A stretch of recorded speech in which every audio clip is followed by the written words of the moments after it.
La nueva composición de la Asamblea Nacional este año ha venido discutiendo distintas normas que han impactado en el tema económico. En principio, la reforma a la ley de impuestos a las grandes transacciones financieras, que significó por parte del sector productivo del país un rechazo, por lo que significaba establecer un cobro del 3% y que, como denuncia Conindustria, en algunos casos ese 3% puede llevar a ser un 15% en el costo final de los productos. Pero también una de las normas a las que se suma una polémica desde el Poder Legislativo es a la discusión que hoy existe respecto a la ley de armonización de tributos, una norma que ya fue aprobada en primera discusión por el Poder Legislativo, está en una fase de consulta pública, pero que ha generado por parte de los gobiernos municipales cierta preocupación. En el estado Zulia decía una asociación de alcaldes de esta entidad federal que el proyecto de armonización puede significar la desaparición de las alcaldías. Vamos a conocer la realidad de una de las jurisdicciones que además hay que entender una realidad. Los gobiernos municipales recaudan de forma propia los tributos, pero también tienen recursos a través del llamado situado constitucional. No es la misma realidad para todas las alcaldías. La recaudación propia tiene mucho que ver con la actividad económica de cada municipio y es una realidad diferente en cada jurisdicción. Vamos a conocer el caso del municipio Chacao en particular. Está con nosotros en estudio José Manuel Muñoz, quien es secretario de gobierno de esta jurisdicción. Un gusto que esté con nosotros esta tarde. Muchas gracias, Carlos. Un gusto estar contigo y con tu audiencia en tu programa En Contexto. ¿Cómo lo reciben? Aclaramos además, está en consulta pública, no es una ley ya aprobada en segunda discusión, esperando la aprobación de la sanción ni la publicación del Ejecutivo. Está en consulta pública y por eso precisamente la importancia de escuchar todas las voces que se van a ver afectadas si esta norma avanza tal como por lo menos está planteado luego de su primera discusión. Muy bien. Bueno, lo primero es hacer honor al nombre de tu programa, En Contexto. Vamos a tratar de poner a los televidentes en contexto, o cuál es el contexto que rodea la primera discusión de esta ley, ¿no? De este proyecto de ley.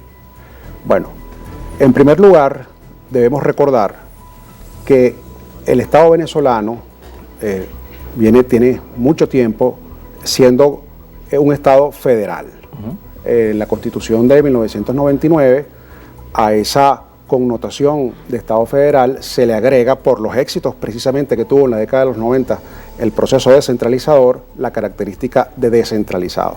Es decir, el Estado venezolano, según la Constitución de la República Bolivariana de Venezuela, es un Estado social de derecho federal descentralizado. En función de ese sistema establecido en la Constitución, las competencias tributarias, recapitulo, una de las cosas que caracteriza a un Estado federal es la autonomía de los componentes de la federación. Así mismo es. Esa autonomía jurídica, o sea, la capacidad que tienen los distintos entes políticos territoriales de crearse sus propias normas, pero también es financiera, porque de nada te vale tener autonomía jurídica legal si no tienes la posibilidad de ser autónomo financieramente. Entonces, en función de eso, el artículo en la Constitución se establecen las competencias del Poder Nacional, Estatal y Municipal, y el artículo, concretamente el artículo 156 de la Constitución, en el ordinal 13, establece como competencia del Poder Nacional la creación de una norma que coordine y armonice las potestades tributarias de los estados y municipios. Eso nada más. ¿Qué es lo que está ocurriendo? Lo que está ocurriendo es que en este proyecto el Ejecutivo Nacional se está abrogando la coordinación y la armonización de esas competencias. Sin consultar la realidad de esos niveles de gobierno. Entonces ahí vamos a otro punto. Por lo que uno lee, primero entonces estaríamos ante, digamos, un exceso de parte del Ejecutivo Nacional, porque pone además en carga, pues, ¿no? A la cabeza de este proceso de armonización al Ministerio del Poder Popular de Economía y Finanzas. Además crea un consejo. Respondiendo a tu pregunta, cuando tú ves la estructuración, la conformación de ese consejo, está bien, se establecen la representación de gobernaciones y municipios, pero no establece a un actor que es muy importante en todo este proceso y en todo el sistema, que es el contribuyente. Entonces, me parece muy pertinente tu pregunta, porque ya que por primera vez, desde que la Constitución fue sancionada en 1999. El Ejecutivo Nacional cumple con este deber establecido en el ordinal 13 del artículo 156, bueno, debería hacerlo como lo establece la Constitución. Esta armonización debe ser una armonización concertada, discutida. ¿Con quién? Con los actores principales. ¿Cuáles son los actores principales? Los gobiernos regionales, los municipales y los contribuyentes. Pero además, digamos, esta armonización no puede ser aislada, no se trata solo del poder tributario. Tiene que haber, además del poder tributario, se deben contar con una serie de herramientas necesarias para que el sistema funcione.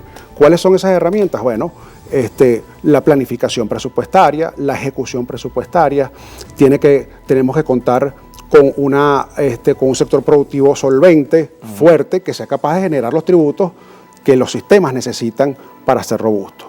Y nada de esto tú lo ves en la ley. Y una estabilidad monetaria, porque muy bien. Una alcaldía que presupuesta en enero y en agosto el dinero vale 30, 40% menos, no puede hacer gestión. Es una realidad también de los gobiernos locales. Totalmente. Y hace ineficaz y letra muerta lo que se termine aprobando, porque es lo que te digo, es un sistema. Y en el sistema todas las partes son importantes y las herramientas son importantes. Y una que tú acabas de mencionar es vital, que es la estabilidad y una política monetaria exitosa, pues, ¿no?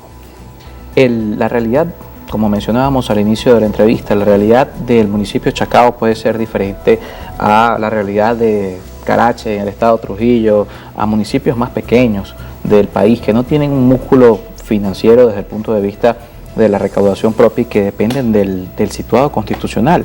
¿Cómo esto también, la armonización, entendiendo que tal vez en algunos casos se estén dando incrementos que tienen que ver con poder ampliar precisamente ese nivel de recaudación con lo que está generando la actividad para enfrentar esta realidad? Tal vez el caso Chacao, esa distribución de ingresos propios situado constitucional sea 80-20, pero puede ser a la inversa en algunos municipios. Así es, ¿no? En el caso de Chacao, Baruta, El Hatillo, digamos, los principales municipios, y los denominados además municipios burbuja, porque son los que están de alguna forma experimentando el leve crecimiento económico que se está viendo en la economía venezolana.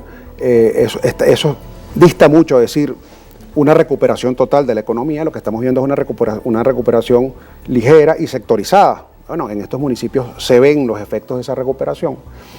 La proporción es hasta mayor, Carlos. Estamos hablando a veces de 90-10.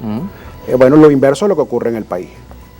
Tú ves municipios, nosotros que estamos en este momento recorriendo el país, bueno, ves municipios donde estamos hablando que la recaudación mensual como mucho llega a los $3.000. Entonces, ¿cómo haces tú para pagar con $3.000 nómina, servicio y cumplir con las competencias constitucionales? Es imposible, pues, ¿no? ¿Y los doceavos del situado a cuánto podrían llegar en esa misma realidad? No mucho más. O sea, no te puedo decir una cifra exacta, pero lo que nosotros vemos... Es que varía según el municipio. De los alcaldes con los que tenemos relaciones, pues, institucionales y políticas, es que están pasando por una situación muy dura, porque los situados también se han visto muy reducidos con la reducción presupuestaria general, pues, del país y con la contracción de una economía que viene contrayéndose o que se estuvo contrayendo por 6 años consecutivos y que apenas ahora empieza a tener cierto crecimiento. Pero es como decir, alguien que está en el sótano 8, bueno, ahora está en el 7, pues, buena noticia, pero todavía estamos muy lejos de salir a flote, pues, ¿no?